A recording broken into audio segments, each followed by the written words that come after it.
Un saludo a nuestros seguidores en plataformas digitales. Radio Guamá ha estado al tanto de las informaciones que ha estado emitiendo el Instituto de Meteorología y también la Defensa Civil ante la cercanía de un nuevo frente frío que sin duda alguna pues aporta nuevos elementos en las condiciones meteorológicas de nuestra área geográfica. Para ello hemos invitado a nuestra emisora al especialista en meteorología Alfredo Victorero, a quien agradezco que nos acompañe. Bueno, Victorero, ¿cuáles son las condiciones ahora mismo que hacen que este no sea un frente frío, digamos, como otro cualquiera de los que estamos acostumbrados a tener en nuestra área geográfica? Sí, exactamente. Lo que está ocurriendo ocurre cada cierto tiempo. Quiere decir que no es usual.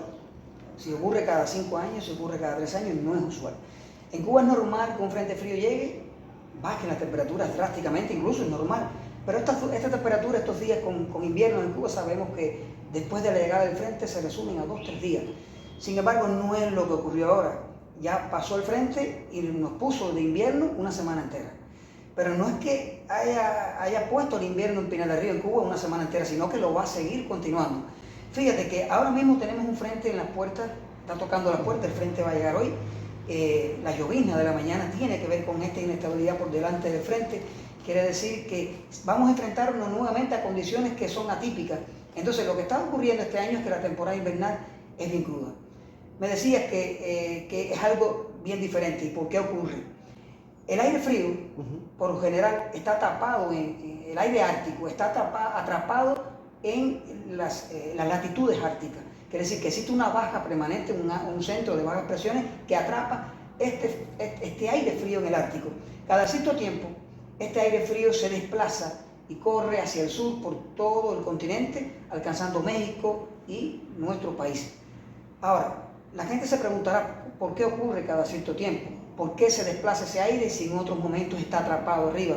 Existen diferentes factores: cambio climático, las perturbaciones o las ondas de Rossby, que te diré que rápidamente qué es para que la población entienda, el calentamiento súbito de la atmósfera o de la estratosfera, no de la atmósfera, de la estratosfera principalmente, y también las ondulaciones que tiene la corriente en chorro, que son fuertes vientos en la atmósfera alta. Un primer momento. Las ondas de Rossby son perturbaciones de la atmósfera que traen ondulaciones que hacen que se debilite el vórtice polar, que ese es el que baja. Ese aire frío baja porque se debilita el vórtice polar en latitudes altas. Un segundo momento, calentamiento súbito de la estratosfera. Se calienta la estratosfera, hace que esa masa de aire polar se desplace y se divida, baja el aire frío.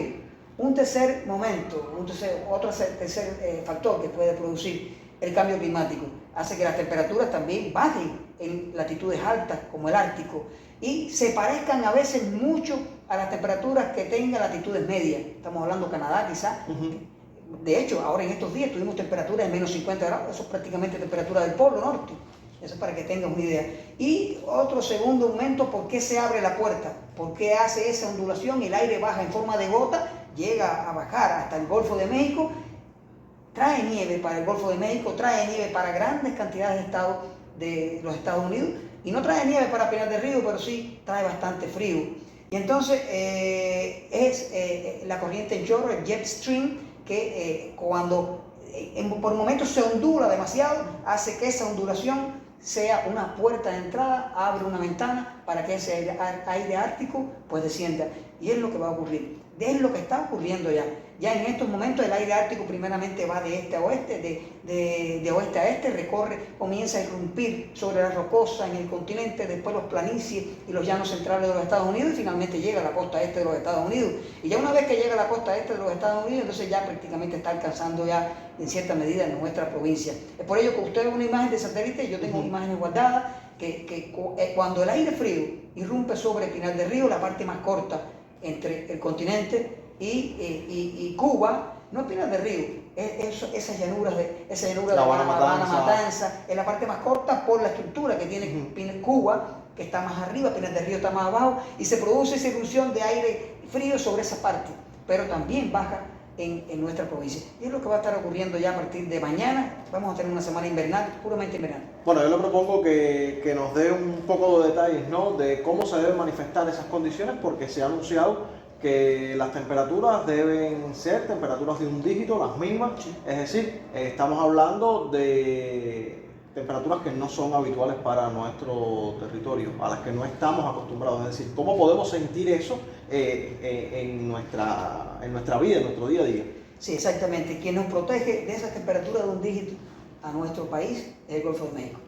Pero al mismo tiempo, el Golfo de México es quien desprotege al continente frente a las fuertes tormentas que se han estado produciendo, que han dejado a más de 200 millones de personas con temperaturas gélidas, bajo hielo, que se espera incluso para estos días, nieve hasta 18 pulgadas, eso serían aproximadamente 45 centímetros, y eso por supuesto va a tener una intrusión, va a tener unas consecuencias también en nuestro país. Estamos hablando de que pudiera estar Pinar del Río presenciando temperaturas máximas.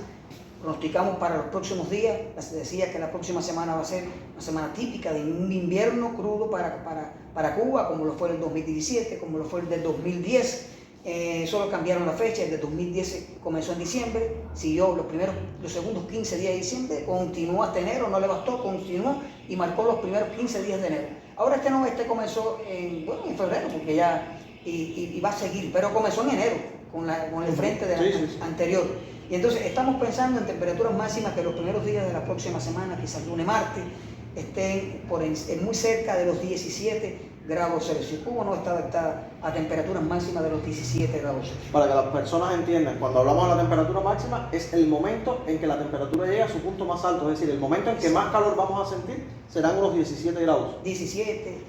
También depende de dónde estés en Pinar del Río. Claro. Cuando estás en la costa norte, tienes directamente frente a la costa sur de los Estados Unidos, directamente el viento entrando por ti y después pasando después de ti.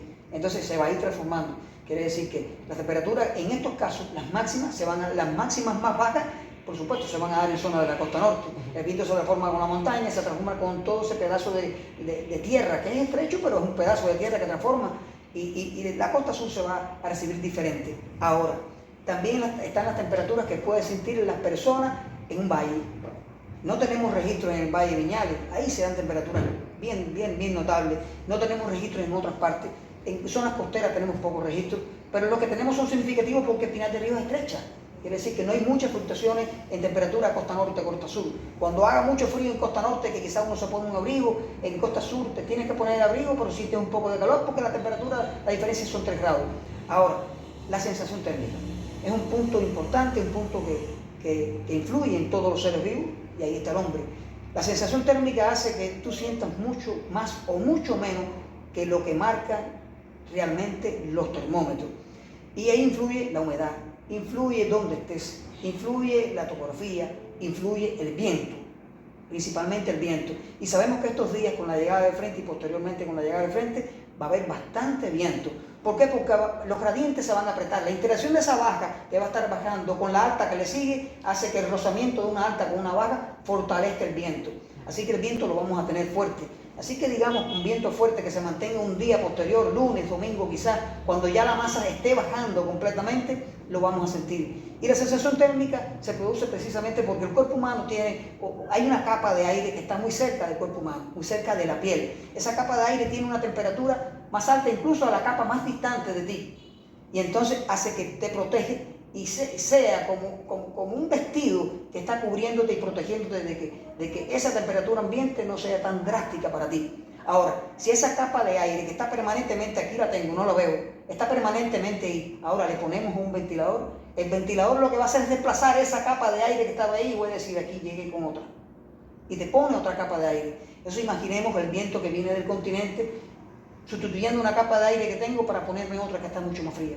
Entonces esa es la sensación térmica, que por debajo, suponiendo que nos den temperaturas de máximas de 17 grados Celsius, pues vamos a bajarle 4 o 5 grados. Vamos a tener una sensación térmica de 14 grados, 15 grados Celsius. Ahora, no descartamos que en esos días donde la temperatura puede estar máxima 17, máxima 18, momentos o lugares donde la temperatura puede estar por debajo de ese número. Y no estamos adaptados a temperaturas de 16 grados durante el día, no estamos adaptados a ello. Y entonces es por ello que es importante conocer esto, es importante protegerse, es importante, no tenemos por qué descuidarnos y estar sobre todo las personas con mayor edad, sobre todo los niños, las personas que sean vulnerables a efectos de enfermedades respiratorias, la gira, y personas que sean alérgicas. No tenemos por qué exponernos. Precisamente por eso le iba a preguntar, o sea, ¿cuál es el impacto de esto en nuestra vida, en nuestra salud y de qué manera reaccionar, de qué manera protegernos ante esta situación? Sí, exactamente. No estamos hablando que va a ser un desastre, no, porque sencillamente las personas que viven hoy y tienen mi edad, esto lo han experimentado, pero quizás yo lo experimenté con una salud mejor, quizás me cogió o tuve, me alcanzó el COVID, que fue una enfermedad respiratoria y me dejó secuelas. Quizás no estoy enfrentando lo mejor que antes, quizás cogí el chikungunya y no es una enfermedad respiratoria, pero me he debilitado todo. Y entonces lo mejor es no exponernos, cubrirnos. Mientras más te cubras, mejor todavía, tomar algo líquido. Y bueno, los médicos deben saber mucho más de eso. Pero el frío se quita quitando el frío, y el frío se quita con una frazada o no exponiéndonos a él directamente.